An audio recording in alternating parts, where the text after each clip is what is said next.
5 साल बाद आर्यन पहली बार हवेली से बाहर निकला था। सर्दियां अपने चरम पर थीं, लेकिन उनकी बग्घी के अंदर गर्मी थी। आर्यन बीच बीच में एम्बर स्पेल का इस्तेमाल कर रहा था, जिससे बग्घी और उनका घोड़ा दोनों गर्म रह सके। जैसे ही वो राजनगर की दीवारों के पास पहुंचे, सैनिकों ने उन्हें बिना रोक टोक के जाने दिया। आर्यन ने खिड़की से बाहर देखा। शहर में हर तरफ उसकी कंपनी रीबॉर्न का बोलबाला था। लोग ठंड भगाने के लिए महंगे जादूगर नहीं, बल्कि माचिस का इस्तेमाल कर रहे थे। देखो माँ, मैं फायर विजर्ड हूं, एक बच्चे ने माचिस जलाते हुए कहा। उसकी माँ ने चश्मा पहना हुआ था, वही सस्ता चश्मा जो रीबॉर्न ने बनाया था। हाँ बेटा, तुम हो। अब चलो, मुझे बैंक जाना है। इस चश्मे की वजह से मुझे क्लर्क की नौकरी मिल गई है। अब हम इस सर्दी भूखे नहीं रहेंगे। आर्यन मुस्कुराया। उसकी छोटी सी कोशिश ने इन लोगों की जिंदगी आसान कर दी थी। तभी आछी खौं खौं सड़कों पर लोगों की खांसने और छींकने की आवाजें आ रही थीं। कई लोग बहुत बीमार और कमजोर दिख रहे थे। इन लोगों को क्या हुआ है? माया देवी ने तुरंत आर्यन का सिर अंदर खींचा। बेटा, अपना सिर अंदर रखो। शहर में बीमारी फैली हुई है। आज तुम्हारा टैलेंट अवेकनिंग है। मैं नहीं चाहती तुम बीमार पड़ो। विक्रम सिंह ने गंभीरता से कहा। सर्दियों में अक्सर ऐसा होता है। हीलिंग करने वाले जादूगर बहुत कम है, इसलिए सबका इलाज नहीं हो पाता। तभी डेम्स नदी की सड़ी हुई बदबू बग्घी के अंदर घुस आई। आर्यन ने नाक सिकोड़ी। नदी का प्रदूषण ही बीमारी फैला रहा है। जब तक सीवेज सिस्टम नहीं बनेगा, लोग ऐसे ही मरते रहेंगे। आर्यन ने 5 साल पहले ये आइडिया छोड़ दिया था, लेकिन अब उसे लग रहा था कि इसे दोबारा सोचना पड़ेगा। बग्घी चर्च के सामने रुकी। ये किसी पुरानी कैथीड्रल जैसा था। ऊंचे गुंबद और मीनारे, अंदर सन्नाटा था। एक गंजा पुजारी सफेद चोगे में बाहर आया। स्वागत है रघुवंशी परिवार, आर्यन के टैलेंट अवेकनिंग के लिए। विक्रम ने सिर हिलाया। पुजारी आर्यन को वेदी के पास ले गया, जहां एक देवी की मूर्ति थी। क्या ये भगवान है? आर्यन ने पूछा। हां, ये देवी मां है, इस दुनिया की रचयिता। आज तुम उनसे जुड़ोगे और अपनी असली ताकत को जगाओगे। अच्छा, जब मैं पैदा हुआ था तब मुझे ध्यान नहीं रहा कि वो औरत थी। माया ने आर्यन के कान में कहा। तुम्हें नींद आएगी, उसे रोकना मत, ये रस्म का हिस्सा है। पुजारी ने हाथ उठाए और मंत्र पढ़ने लगा। मूर्ति के सिर से एक तेज रोशनी निकली और आर्यन की आंखों के सामने अंधेरा छा गया। मुझे कुछ दिखाई नहीं दे रहा। साथी, कुछ हो रहा है क्या? आप मर गए। मजाक कर रही हूं। आर्यन ने झटके से आंखें खोली। यह साथी की आवाज नहीं थी। वो अब चर्च में नहीं था, वो बादलों के ऊपर खड़ा था। चारों तरफ सफेद बादल तैर रहे थे, बिल्कुल स्वर्ग जैसा नजारा। कैसी चल रही है तुम्हारी नई जिंदगी? आर्यन ने सामने देखा। आसमान में एक विशाल चेहरा तैर रहा था। वो एक औरत का चेहरा था, जिसके लाल होंठ किसी 5 मंजिला इमारत जितने बड़े थे। क्या आप भगवान हैं? हाँ भाई, मैं ही हूं। सिर्फ 10 साल हुए और तुम मुझे भूल गए। मैं नाराज हूं। आर्यन को याद नहीं था कि भगवान इतनी कूल और ड्रामा क्वीन थी। क्या ये देवी आर्यन को कोई खतरनाक सुप्रीम स्किल देंगी या कोई नया मजाक करेंगी? देखिए अगला एपिसोड। बादलों के बीच तैरता वो विशाल चेहरा, देवी मां मुंह फुलाकर बैठी थीं। वो आर्यन से निराश लग रही थीं। सॉरी, मैंने आपको पहचाना नहीं। उस वक्त मैं बस एक भटकती हुई आत्मा था। कोई बात नहीं, मैंने माफ किया।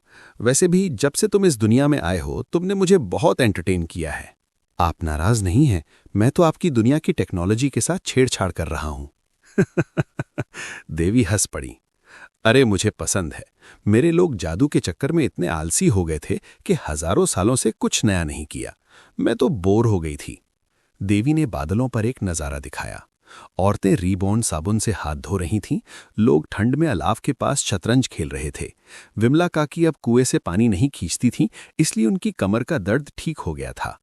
मैं बस चाहता हूं कि सब लोग मेरी तरह कंफर्टेबल रहें।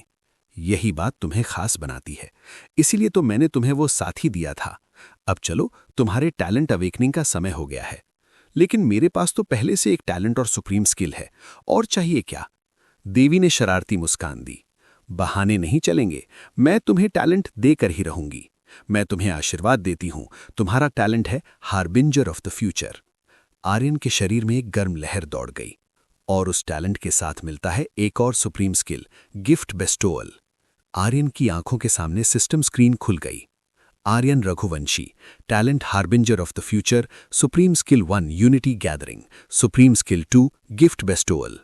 आर्यन हैरान था।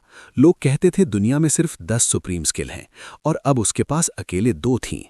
थैंक्स, पर ये करता क्या है? ये सरप्राइज है। बस इतना समझ लो कि तुम दूसरों के सोए हुए टैलेंट को जगा सकते हो और उन्हें वो ताकत दे सकते हो जो उनके लिए नामुमकिन थी। देवी माँ ने मुस्कुराते हुए कहा, मुझे इंतजार रहेगा कि तुम इन ताकतों का क्या करते हो। अब तुम्हारा जाने का वक्त हो गया है। आर्यन का शरीर धुंधला होने लगा। शुक्रिया, आपकी वजह से ही मेरी जिंदगी इतनी अच्छी है। कोई बात नहीं। ओह, और एक बात सुन लो, अपने परिवार को लेकर राजनगर यानी कि किंग्सब्रिज से तुरंत निकल जाओ। वहां एक प्लेग फैलने वाला है। ये सुनते ही आर्यन के पैर जम गए। उसने धुंधले होते हुए शरीर को रोकने की कोशिश की। क्या मतलब, प्लेग? तुमने डेम्स नदी की गंदगी देखी है ना? वो प्रदूषण अब जहर बन रहा है। जल्द ही शहर में मौत का तांडव होगा। खुद को और अपनी फैमिली को बचाओ।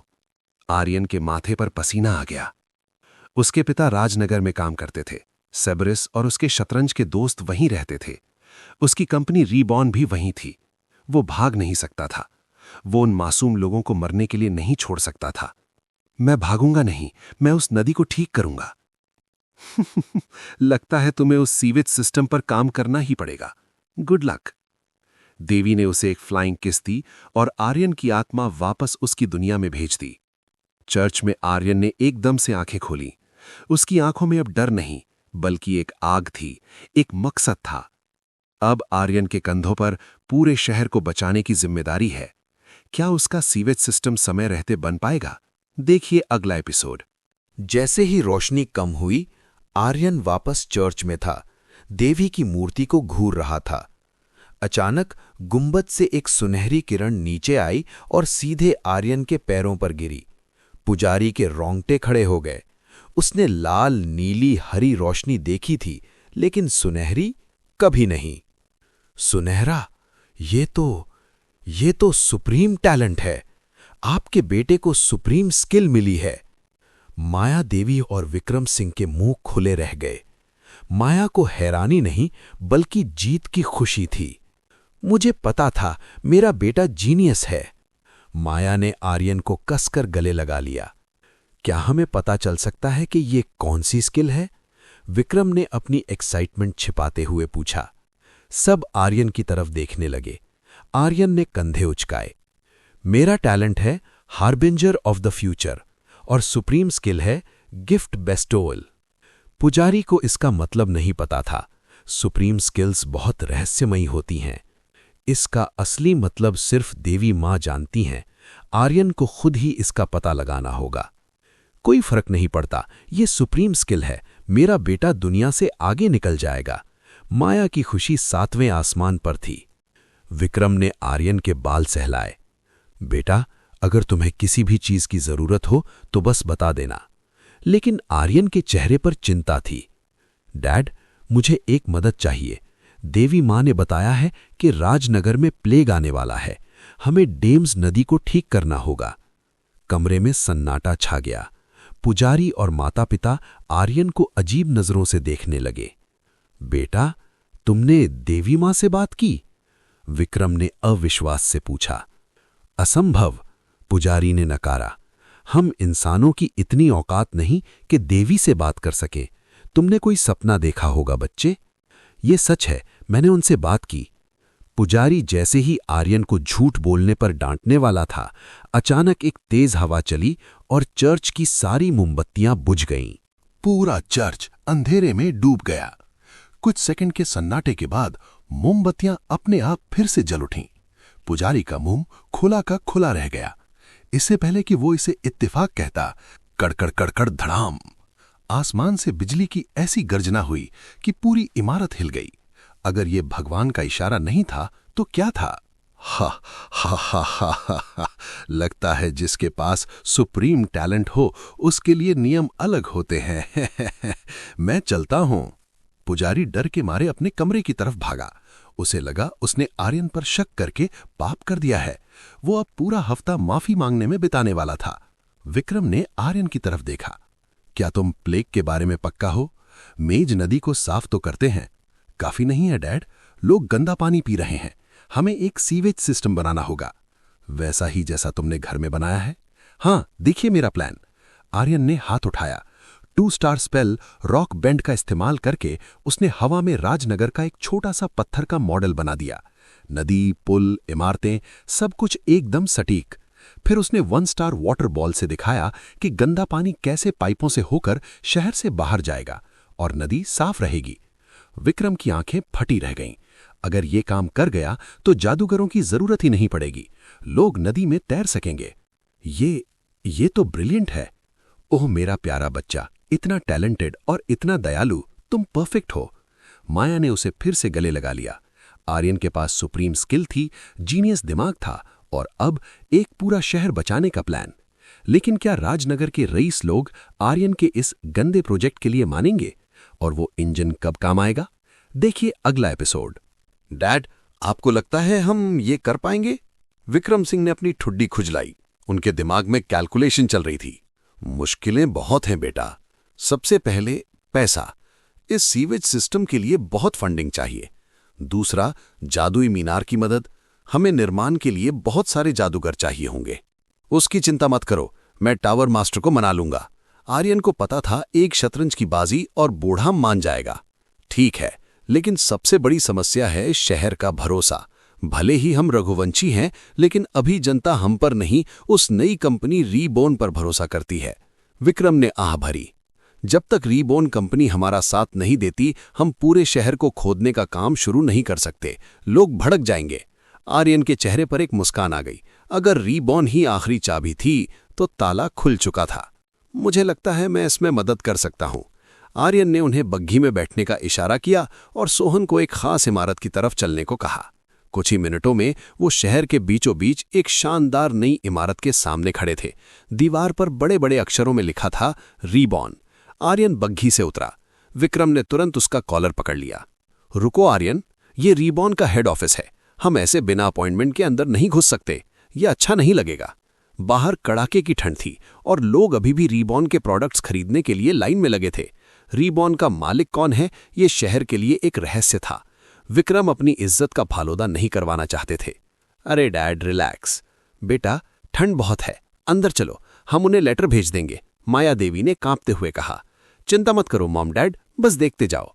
आर्यन ने उनकी एक ना सुनी और सीधा दरवाजा खोलकर अंदर घुस गया। अंदर घुसते ही सारे क्लर्क और असिस्टेंट अपना काम छोड़कर उस 10 साल के लड़के को घूरने लगे। विक्रम और माया को लगा अब बेइज्जती पक्की है। तभी बॉस के केबिन का दरवाजा खुला। कस्तूरी बाहर आई। उसकी नजर आर्यन पर पड़ी और फिर उसके पीछे खड़े विक्रम और माया पर। उसे समझ आ गया, आज सच बताने का दिन है।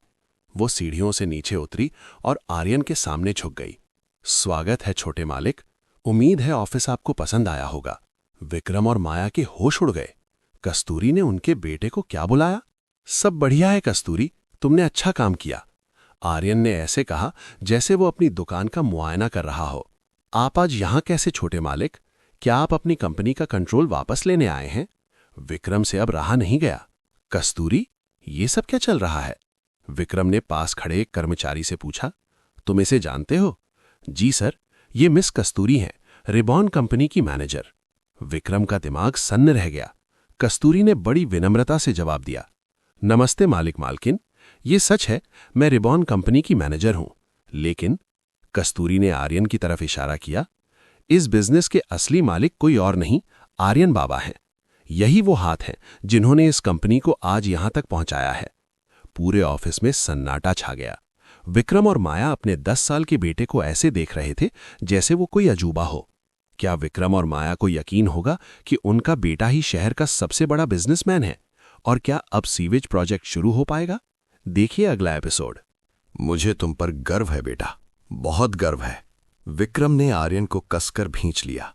मैंने रिबॉर्न को एक छोटे से साबुन बेचने वाले से शहर की सबसे बड़ी कंपनी बनते देखा है। भले ही वो मेरे कॉम्पिटिटर थे, लेकिन मैं उनके काम का फैन था। उन्होंने अमीर और गरीब सबकी जिंदगी बेहतर बनाई। मैं हमेशा रिबॉर्न के मालिक से मिलना चाहता था, उसका शुक्रिया अदा करना चाहता था, और पता चला वो मेरा अपना बेटा है। विक्रम हंसे और अपने आंसू पूछे, मुझे समझ जाना चाहिए था। नल, हॉट स्प्रिंग्स, साइकिल, ये सब सिर्फ तुम ही कर सकते थे। आर्यन की आंखें भी भर आईं। थैंक्स डैड, लेकिन इन प्यारी बातों से मैं रुकने वाला नहीं हूं। मैं रघुवंशी बिजनेस को इस शहर से बाहर कर दूंगा।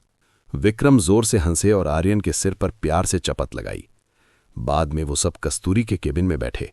आर्यन ने उन्हें समझाया कि उसने रिबॉन को कैसे खड़ा किया। उसकी बातें सुनकर विक्रम हैरान थे। ब्रांडिंग, मार्केटिंग, 5 साल के बच्चे को ये सब कैसे पता था?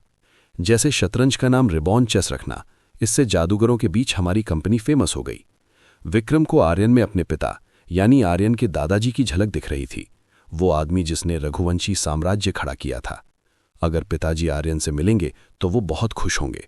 उनकी सोच बिल्कुल एक जैसी है। विक्रम को अब यकीन हो गया था कि जब वो खानदानी हवेली जाएंगे तो आर्यन दादाजी का दिल जीत लेगा। आर्यन का सच तो सामने आ गया, लेकिन क्या अब रिबॉन और रघुवंशी मिलकर शहर को प्लेग से बचा पाएंगे? देखिए अगला एपिसोड। ऑफिस में थोड़ी शांति हुई तो आर्यन मुद्दे पर आया। कस्तूरी, मैं यहां इसलिए आया हूं क्योंकि मुझे कंपनी की मदद चाहिए, एक बहुत बड़े प्रोजेक्ट के लिए। आर्यन ने फिर से जादू से डेम्स नदी और सीवेज सिस्टम का मॉडल बनाया। कस्तूरी तुरंत समझ गई, हमें ये करना ही होगा, वरना शहर में प्लेग फैल जाएगा। प्लेग शब्द सुनते ही कस्तूरी ने अपने मुंह पर हाथ रख लिया। उसकी आंखों में डर था। उसने प्लेग में अपने माता पिता को खोया था। वो दोबारा वो मंजर नहीं देखना चाहती थी। छोटे मालिक, हम क्या कर सकते हैं? उसने कांपती आवाज में पूछा। विक्रम सिंह ने समझाया कि सबसे बड़ी दिक्कत शहर के लोगों की मंजूरी है। कोई भी अपने घर के नीचे खुदाई नहीं होने देगा। आर्यन को बुरा लगा। सॉरी कस्तूरी, मैंने तुम पर बहुत बोझ डाल दिया है मैनेजर बनकर। कस्तूरी ने जोर से सिर हिलाया। नहीं छोटे मालिक, सच तो ये है कि मुझे ये काम पसंद है। मैं हमेशा सोचती थी कि मैं एक नौकरानी बनकर रहूंगी, लेकिन जब से आपने मुझे ये जिम्मेदारी दी है, मुझे लगता है मैं जिंदा हूं। कस्तूरी की आंखों में आंसू थे, पर वो खुशी के आंसू थे। मुझे कंपनी चलाना, फैसले लेना और लोगों को हमारे प्रोडक्ट से खुश होते देखना, ये सब बहुत अच्छा लगता है। और अब आपने मुझे प्लेग रोकने का मौका दिया है, जिसने मेरे माँ बाप को छीना खा। कस्तूरी ने जज्बात में आकर आर्यन के दोनों हाथ पकड़ लिए। प्लीज छोटे मालिक, मुझे अपनी सेवा करने दीजिए, मैं ये करना चाहती हूं। जैसे ही उनके हाथ मिले, आर्यन के शरीर में एक बिजली सी दौड़ गई। Zoom. Supreme skill, gift bestowal activated. Target Kasturi. संभावित talent SS class business mogul. संभावित स्किल गोल्डन नोज, व्यापार में सही फैसले लेने की छठी इंद्रिय। आर्यन सन्न रह गया।